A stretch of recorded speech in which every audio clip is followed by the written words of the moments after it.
Tonight, war in the Middle East. Iran's supreme leader killed in the attack by the US and Israel.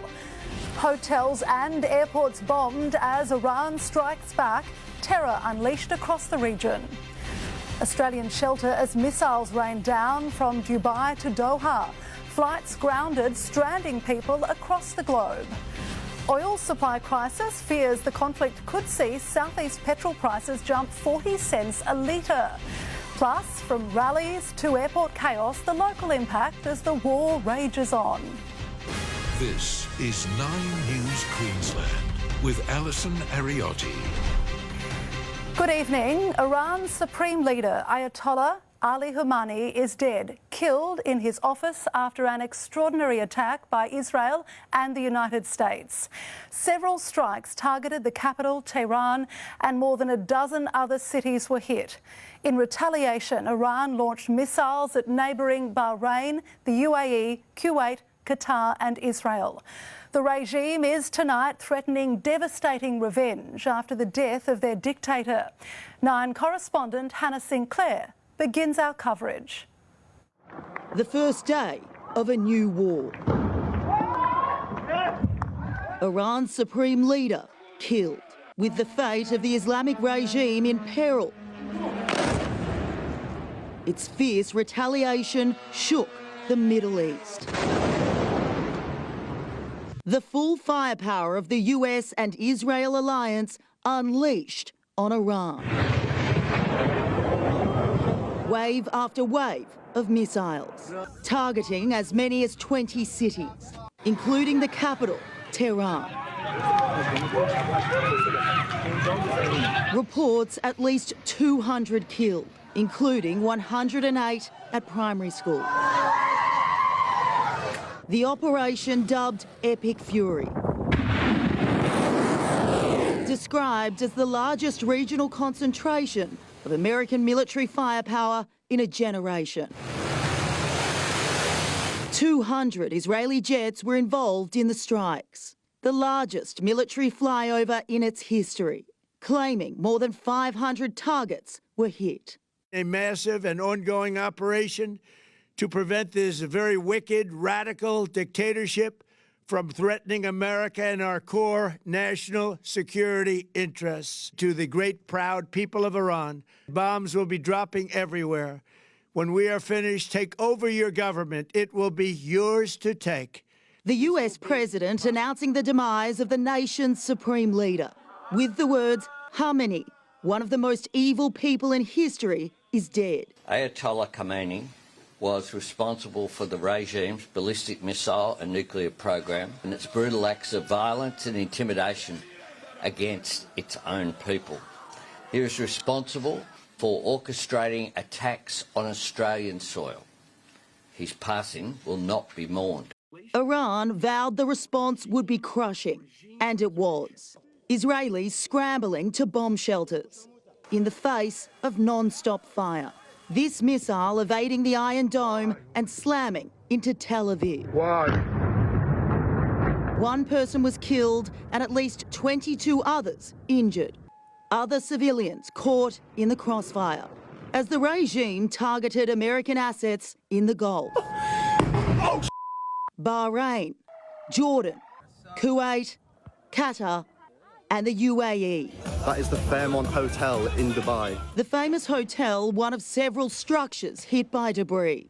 Another aerial interception of a missile, leaving the Burj Al Arab Hotel ablaze.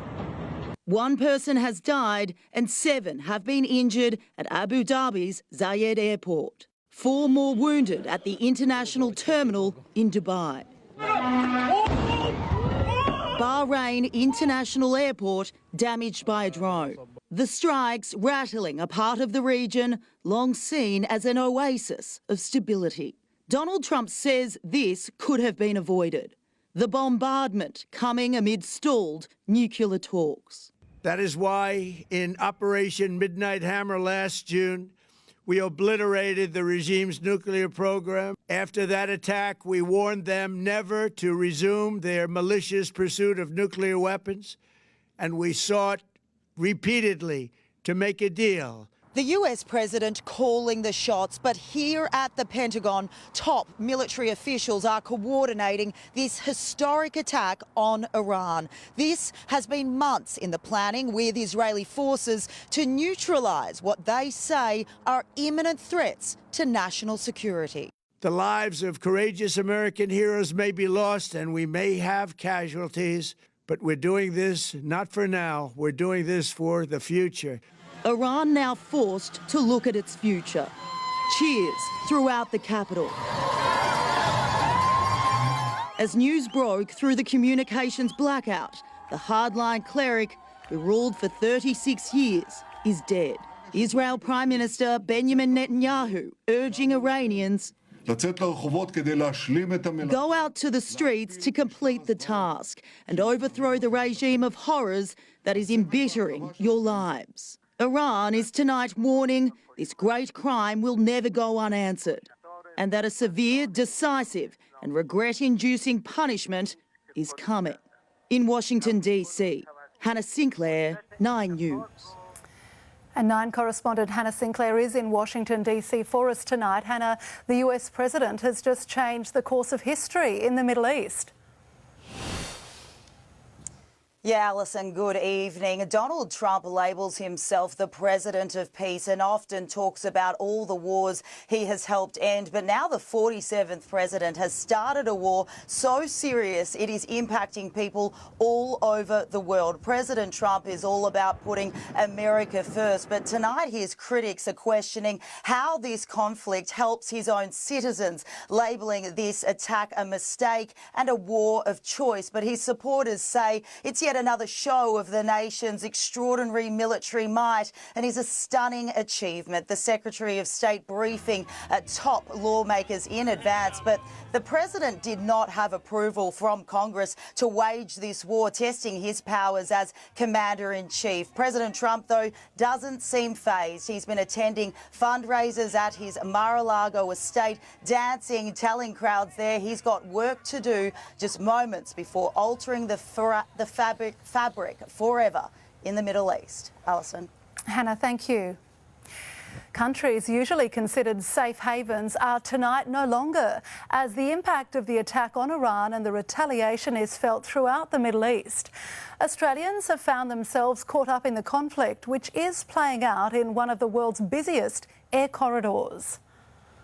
Dubai and Doha are usually shielded from direct conflict in the Middle East, but not this time.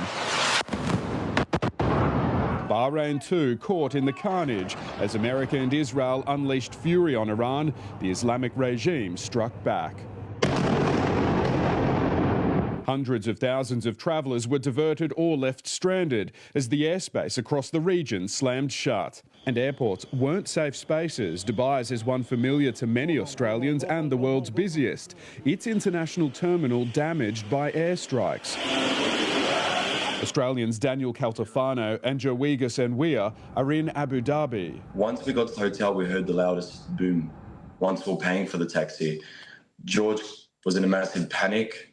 I looked outside and I saw that there was missiles in the sky that were getting intercepted. They were meant to be coming home today, but for now, it's a waiting game. And the loudest boom, I can't explain it to you. Like the whole floor was just shaking. Very scary. Australian-born radio host Chris Fade lives in Dubai. We were all sleeping a moment ago and then you can hear it. You can actually hear the missiles coming through. So I've got my kids, we're all in one room together right now, actually, on the bottom floor of the house. But yeah, you're hearing it. The air thick with anxiety and uncertainty. Could this be a 24-hour thing, a 48-hour thing? Could it be a week? Could it be longer? We're not sure. But right now it's, you know, the beginning part of it. The situation no clearer for those trapped in transit. Completely in limbo, waiting for the airspace to reopen. Penny Milton and her 2 children were on the way to watch her husband Michael Milton compete at the Paralympics in Italy. They're now delayed in Doha. Pretty uncomfortable. I don't like the fact that I'm still in the clothes that I left in 40 hours ago. This from the Foreign Minister, as the Department of Foreign Affairs activated its 24-hour crisis centre. I upgraded our travel advice to do not travel for Israel, Lebanon, Bahrain, Kuwait, Qatar and the United Arab Emirates. As the conflict's footprint widens across the Middle East, the reaction to it is rippling across the globe, from Paris to Los Angeles and London. Celebrations for the death of a brutal dictator. Many of these protesters had almost given up, expecting any action to be taken against the regime. They're hopeful for change, but mindful of the extended violence that could bring. Hopefully, after 47 darkness, light is gonna back to Iran. Absolutely excited, absolutely excited. People are full of joy now. The regime in Iran is utterly abhorrent. They have murdered thousands of their own people, brutally crushed dissent, and sought to destabilise the region. The reach of this war spiralling fast, instability in the region and uncertainty for those trapped. In London, Josh Bavis, 9 News. Live now to Europe correspondent Josh Bavis at Downing Street. And Josh, as you mentioned, there has been reaction from right around the world. Alison, world leaders are still coming to grips with the events of the past day. The UK, France and Germany has urged Iran and the US to negotiate their way out of this, but warned Iran against the indiscriminate attacks of its neighbours. They've said ultimately it's the Iranian people who should decide their future. Morocco and Syria, Jordan and the United Arab Emirates have slammed Iran for the attacks on the US bases in the Gulf states, which we've now seen spill out into cities like Doha and Dubai. Saudi Arabia has labelled Iran treacherous, but China and Russia have criticised the US and Israel for the strikes. Russia, despite its 4 years of military campaigns in Ukraine, have labelled this an aggressive act against a sovereign state. But Russia and Iran have been strategic partners. Alison? Josh, thank you. Passengers departing Brisbane have been turned around mid-air, with flights rapidly grounded, sparking mayhem at the International Airport terminal. Meanwhile, snap celebrations are unfolding in the city, the state's tight-knit Iranian community coming together to mark a monumental day in their home country. Half a world away from the war, but in full voice. Alternative for freedom! A fraction of Brisbane's 10,000 strong Iranian contingent and their unfiltered elation in the CBD. The victory is one step ahead. We are so close, we can all see it. As the reign of an iron-fisted ruler is abruptly brought to an end. We are incredibly happy for this day.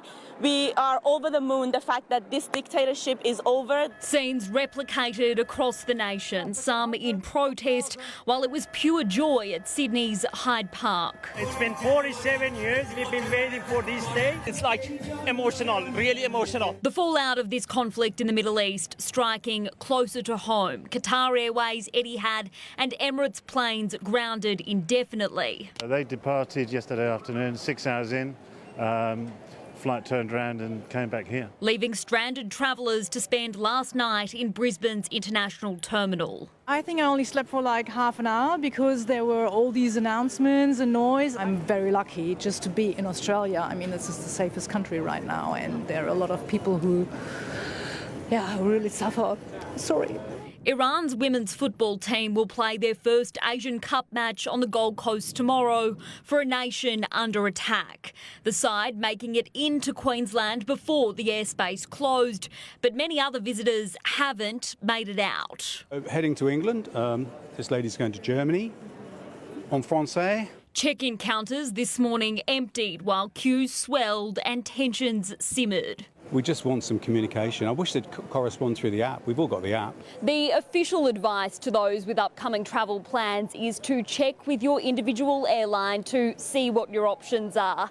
But some aren't willing to play the waiting game, scrambling to book a seat on alternative routes. Passengers who lined up for hours to get help from Middle Eastern carriers this afternoon leaving helpless. They're basically saying keep receipts of hotels, taxis, but you've got to make your own flight bookings to get back to the UK. Do not cancel.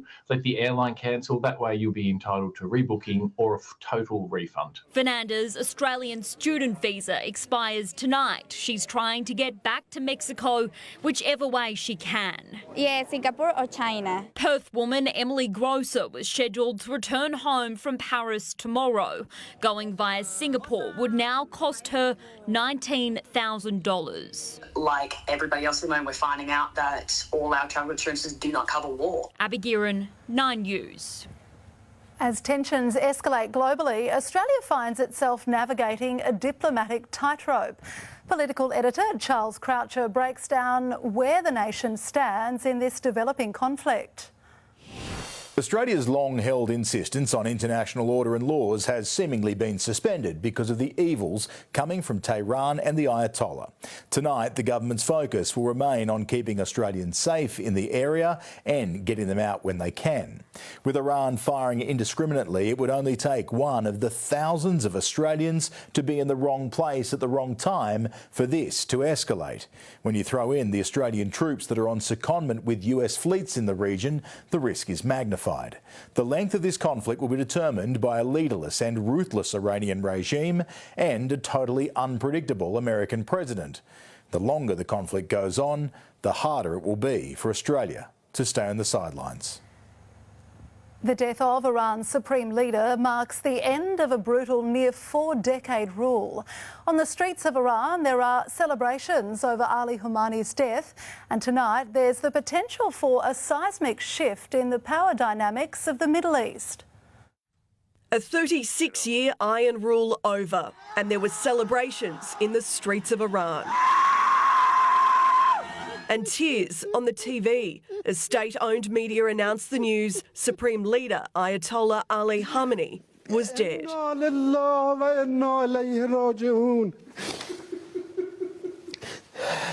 Today, those mourning him will be the orphans across the world. The 86-year-old taken out by Israeli strikes, Benjamin Netanyahu the first to break the news. For 3.5 decades, this tyrant dispatched terrorism across the world, the Israeli president said, before Donald Trump also reported Khamenei had been killed. He was unable to avoid our intelligence and highly sophisticated tracking systems. And working closely with Israel, there was not a thing he or the other leaders that have been killed along with him could do. Khamenei grew up an activist, playing a behind-the-scenes role in Iran's Islamic Revolution. He served as president before becoming supreme leader in 1989, holding a deeply anti-American stance, always strongly backing Iran's nuclear program. His image plastered across billboards, state television covered his every move. A generation of Iranians don't know life without him. There has only ever been 2 supreme leaders since the Islamic Revolution in 1979. The death of Khamenei plunges the Islamic Republic into crisis. There is no obvious successor, with the president and 2 other top officials to assume leadership duties temporarily. So many uncertainties here. The ultimate verdict of this is a long way away. The US president declaring this is the greatest chance for the Iranian people to take back their country. There were mass anti-government demonstrations across Iran in January, leading to the death of nearly 7,000 protesters. And while the US are now calling for an uprising, Iran is vowing revenge. And revenge is coming after Trump, after everybody who facilitated this assassination. He will pay the ultimate price. Jessica Maward, 9 News. Oil supply fears how the war in the Middle East could send petrol prices soaring. Plus, youth crime crackdown, the new offences added to adult crime, adult time. Friends and family pay tribute to a tourist killed on Garry. And a new life-saving drug about to be thousands of dollars cheaper. New hope for hair. I've been dealing with it for a while now. The game-changing treatment that could turn back the clock on thinning and greying hair. It's not something that we have looked at before. How to join the world-first trial and be paid thousands. It's an injection just under the skin. 9 News, your news, Monday at 6. A crucial supply route has been cut off by the conflict as Iran warns ships to stay away. As Annalise Bolt reports, there are fears global oil prices will skyrocket, flowing onto Australian bowsers. Every Australian driver could soon be feeling this war at the petrol pump, with warnings oil prices could dramatically rise. And it centres on the Strait of Hormuz, the crucial shipping route now effectively blocked.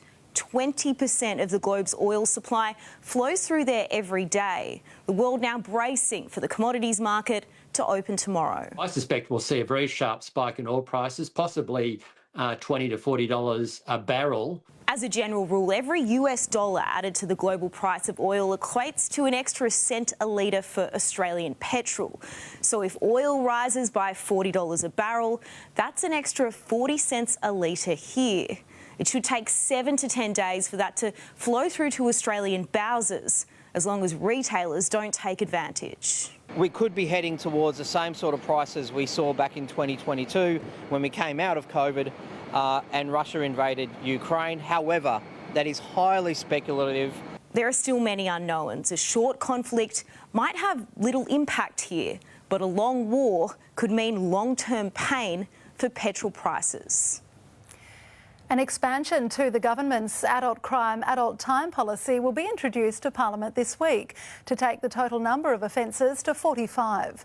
A dozen new offences include aiding suicide, riot, indecent treatment of a child, conspiring to murder and abuse of persons with impairment of mind. Some of those not seeing high rates of youth offending.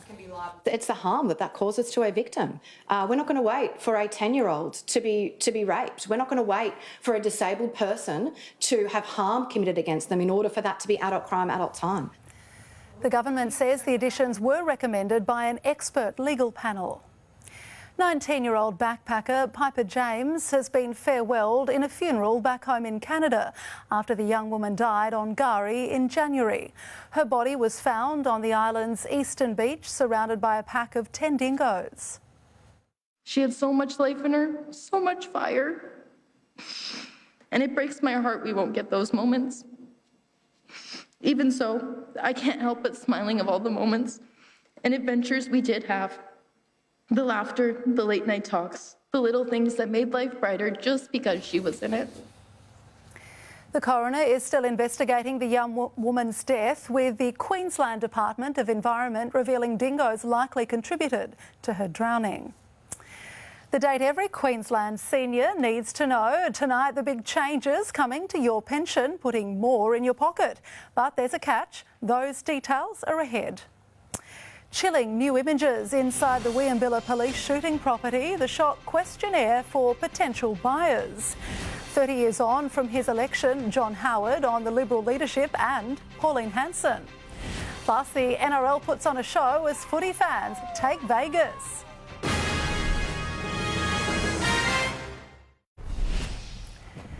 To breaking news now on the sale of the Youngberry property, where 2 Queensland police officers were shot dead in 2022.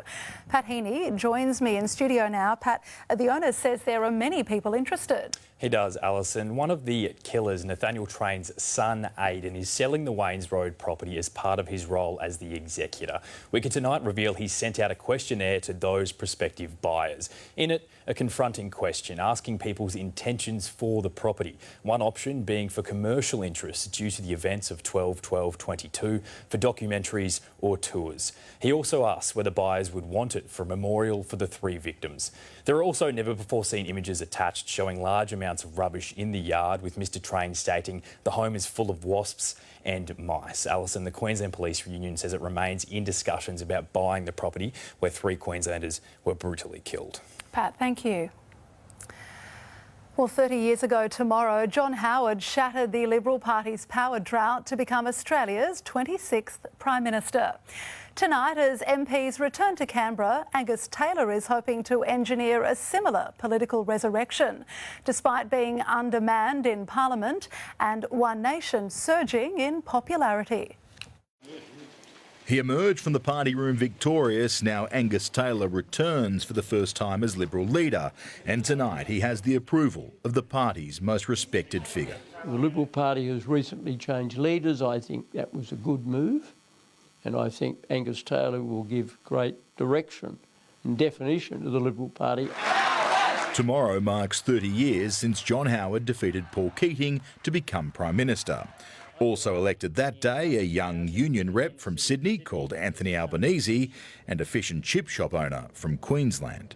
Well, Pauline Hanson was an accident. It doesn't sound to me as though she has learnt a lot about economics. I can't quite understand some of the things she says. That apparent accident is now a mainstay of politics, threatening the Liberal Party's prosperity. And while Mr Howard says he won't give advice on preferences... The answer is, look at what I did when I was Prime Minister. Yeah. That's the only answer I can give. And that was not to do a preference deal. No, I'm fine with that. Back in May, I reached out to my One Nation candidate. He's a good guy. These are normal Australians, and I'm happy to work with anyone on the centre-right. Election tests loom in South Australia and Susan Lee's old seat of Farrer, but some senior Liberals still haven't seen the review into last year's election wipeout. Whatever it is, the lessons and learnings need to be integrated into the campaign so that we don't repeat the same errors. Charles Croucher, 9 News. It was a record crowd at Allegiant Stadium in Las Vegas today, the biggest the NRL has seen since venturing to Sin City. Many in the stands were Queenslanders, making the long journey from the Sunshine State to cheer on the Cowboys. Moving across the globe to support their side, the Cowboys stampede marching into Las Vegas.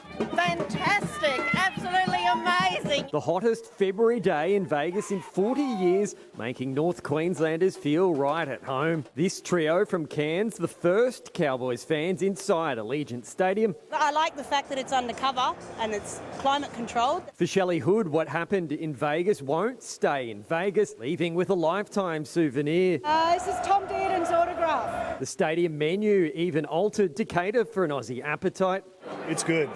It's pretty authentic. The NRL winning over Americans in its third year visiting the US. It's just a bunch of dudes hitting each other with no pads. Broncos supporter, what happened? You got lost in Caxton Street?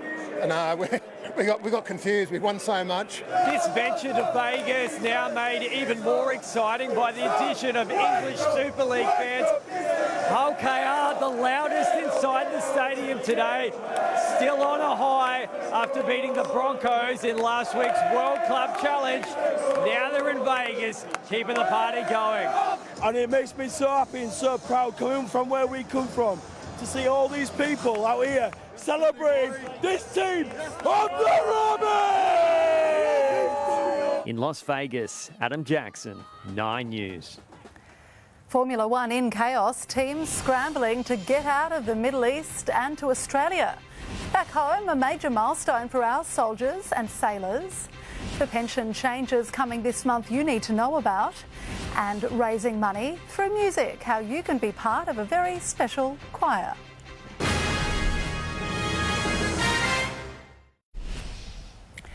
Returning to our coverage of the escalating war in the Middle East now, and the Grand Prix in Melbourne is tonight up in the air with a number of Formula One teams scrambling to make it to Australia by next weekend.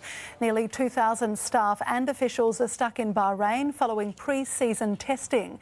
They have been told to make alternative travel arrangements. The Australian Army and Navy are commemorating a milestone, our soldiers and sailors marking 125 years of serving the country. Colonial forces joining together just after Federation in 1901. Since then, thousands of people have dedicated their lives to protecting the nation's security. Well, the countdown is on to the 9 telethon, raising money for Marta Little Miracles. And there's a new way to get involved this year. A Brisbane musician is hosting a pub choir event to boost fundraising through the power of singing in harmony. Astrid Jorgensen is usually giving the gift of singing at her hugely popular pub choir concerts, where she coaches the audience to learn a song. I don't know if you've sung at a football stadium or something. It's incredible when thousands of people sing together and make music, and at my show you'll be singing in harmony as well. Now she's giving on another level to support the 9 telethon. Choir for me is about making connections with the community, making art and connecting with each other. So it makes so much sense to connect with something like the Marta Hospital, the Little Marta Miracles. So being able to bring the state together to include the entertainment at Astrid and pub choir is a big boost for this year's telethon. 2,000 people are being invited to join in her chorus at Fortitude Music Hall on April 8 to support our most vulnerable patients. There's a really good smile happening. Money raised from the telethon's pub choir event will help deliver round-the-clock care to more than 1,700 premature and critically ill newborns here at Marta Mothers, as well as advancing research into improving women's health before, during and after pregnancy. Wednesday, 2,000 tickets go on sale and they'll be snapped up really quickly. But for those people that are at the concert or not at the concert, everyone can be part of this very special edition of pub choir by tuning into the 9 telethon from 5 p.m. on the 18th of April. Josephine Shannon, 9 News. Next in sport, Gastro strikes the Dolphins as a co-captain races to be fit for round 1. The sore and sorry Cowboys ready to depart Vegas as Ponga terrorises in his NRL comeback. At the end of sport, the life-saving drug now a fraction of the price. And the first day of autumn today produced slightly above average temperatures, a little windy, especially the coastal fringe, and that drove in a few showers. We'll check the radar with your full forecast. New hope for hair. I've been dealing with it for a while now. The game-changing treatment that could turn back the clock on thinning and greying hair. It's not something that we have looked at before. How to join the world-first trial and be paid thousands. It's an injection just under the skin. 9 News, your news, Monday at 6. Welcome back. The Cowboys have lucked out in Las Vegas, humbled by last year's wooden spooners. The 10-point loss compounded by losing a star player to a potential long-term injury. A good night to be a Newcastle night in Las Vegas, a priceless moment for the club's new $1 million man in his night's debut. It was so loud, bro. We just knew that once we got out there it was going to be hard to hear, but yeah, it was definitely lived up to the expectations of Vegas. We've heard many things and that was exactly what it was. The disappointment of having to return to North Queensland without a win, serious rib injury. Kind of became probably a bit of a liability out there, so I just said get me off and I'd go get it needled and that. Felt pretty invincible once the needle come in. Back like that just makes your job so much easier. He can kick, he can run. He was on fire tonight and we tried everything we do to stop him. And in the end, that didn't really cost us the game. This Cowboys defeat means we're also still yet to see a Queensland team win on US soil, following 3 editions of the NRL's venture to Vegas. I know it's round 1, but it does hurt. Keeping more pressure on coach Todd Payten. And we're all behind him, we're all backing him. In Las Vegas, Adam Jackson, 9 News. And the Bulldogs have closed out the NRL's Vegas extravaganza with a thrilling Golden Point win over the Dragons. The game's final minutes descending into chaos before Canterbury's skipper sealed the deal with just seconds remaining. Out of the shadows and into the Vegas spotlight, a rare penalty against Max King for being out of play, allowing the Dragons to equalise, sending both teams throwing away chances to win it in Golden Point. And with the game seconds away from ending in a draw, the Canterbury skipper, Jacob Funk, 9 News. A scary prospect for Micah Sivo's Super League opponents. Leeds coach Brad Arthur declaring Sivo's best footy is yet to come after he lit up Allegiant Stadium in his comeback from a ruptured ACL. The former Eels star scoring 4 tries against reigning World Club Challenge champions Hull KR. It's on for Handley, for Sivo! You can make it 4! The Rhinos absolutely thumping their more fancied opponents, 58 points to 6.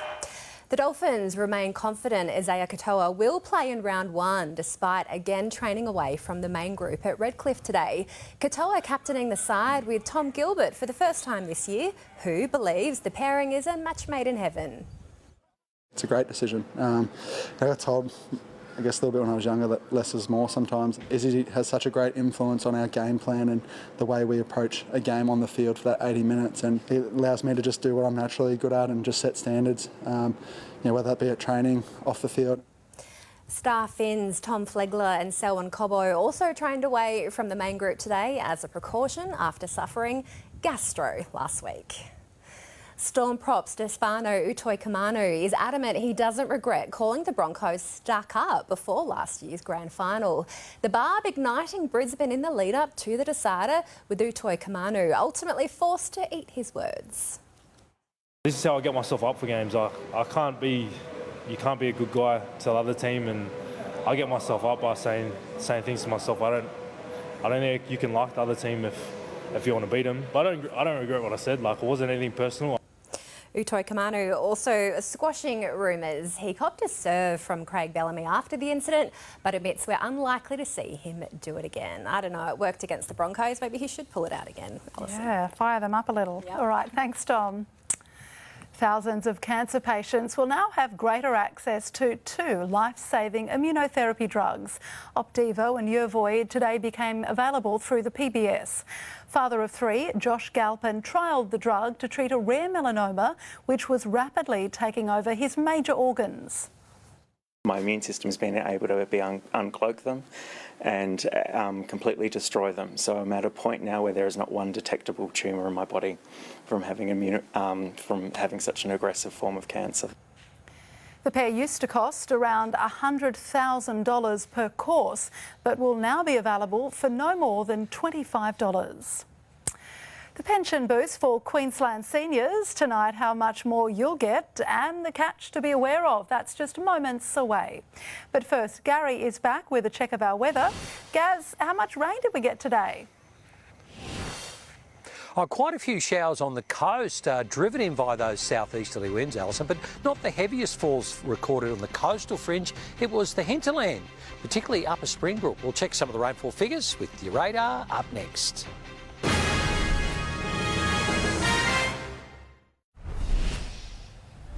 Pensions are rising this month, but changes to rates could wipe out some of that gain before it even hits your bank account. Here's Nine's money editor, Effie Zahos, with this week's Money Minute. Age pensioners, circle March 20 in your diaries. There's a classic government give and take coming. The give, it's indexation day. To keep up with inflation, singles on the full pension are expected to get $22 extra a fortnight. Couples around $33. The take, deeming rates go up by 0.5% on the same day. Here's what it means.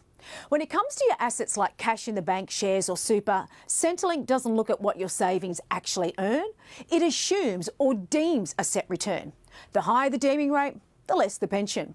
And from March 20, the deeming rate will be 1.25% on your first chunk of savings and 3.25% above that. For some, that could mean less pension. Take a couple with $400,000 in financial assets on a full pension. The pension goes up by $33 per fortnight, but the deeming claws back $29. End result, just $4 better off. It's better news for someone with $150,000.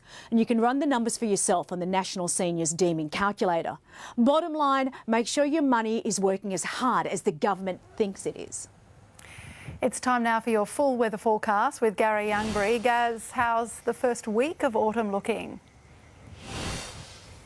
Here in the southeast, Alison, a little bit of a mixed bag. We could wake up to some morning showers tomorrow. We'll certainly see more showers towards the end of this week, and temperatures should remain pretty close to average. Some heavy rain likely, though, for far north Queensland this week. We have a very active monsoon, several tropical lows to form across the tropics, and the potential quite high for the development of a cyclone later this week. So something to keep an eye on in the Coral Sea over the coming days. Let's have a look at the radar for today. Starting from about 9 this morning, you'll see showers being driven in from those gusty southeasterly winds. Strongest wind gusts up around 60 kilometres per hour today. Heaviest rainfall upper Springbrook around 25 millimetres. Most of the gauges recording between 1 and 5 millimetres. Temperature-wise, slightly up on average for the first day of the month.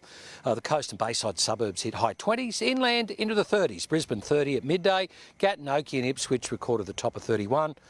Tomorrow's weather map, rain and thunderstorms over the Northern Territory, down through the South Australia, Victoria, New South Wales and Tassie as that front interacts with a low pressure system. Scattered showers and storms over the tropics and showers for the east coast in onshore winds. Interstate, sunny and warm in Perth, cloudy for Adelaide, rain for Melbourne, rain easing in Hobart, rain increasing for Canberra, showers in Darwin and Alice Springs. Now Queensland for Monday, showers and the chance of thunderstorms for Cairns and Townsville. That's the area to watch over the coming days. Look, a shower to Mackay, partly cloudy with possible shower from Rocky down through to Bundy and Gympie.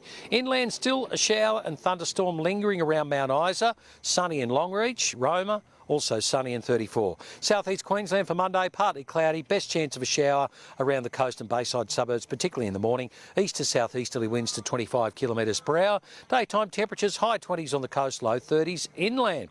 Moreton Bay, east-southeast, still a little gusty, 10 even up to 20 knots. The seas 1 to 1.5 metres offshore. Brisbane, partly cloudy tomorrow. A morning shower possible, a low of 21 and a top of 29. Your outlook, Tuesday partly cloudy, 29. Wednesday, chance of a morning shower. Thursday, a shower or two. Friday, a couple of showers, but 31 degrees.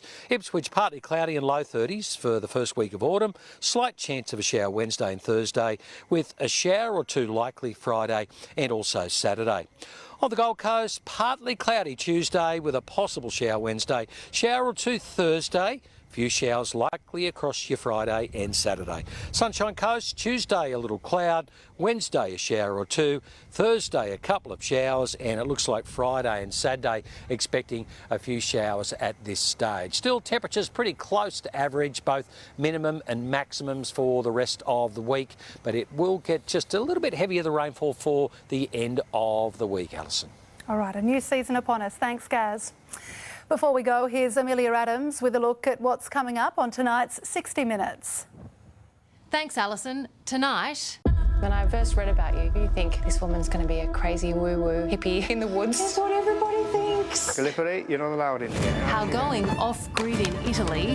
It's just a bucket. Is it unhygienic? Absolutely not. ...tore this Australian family apart. I wish I never came here. The children taken from their parents because of the way they wanted to live.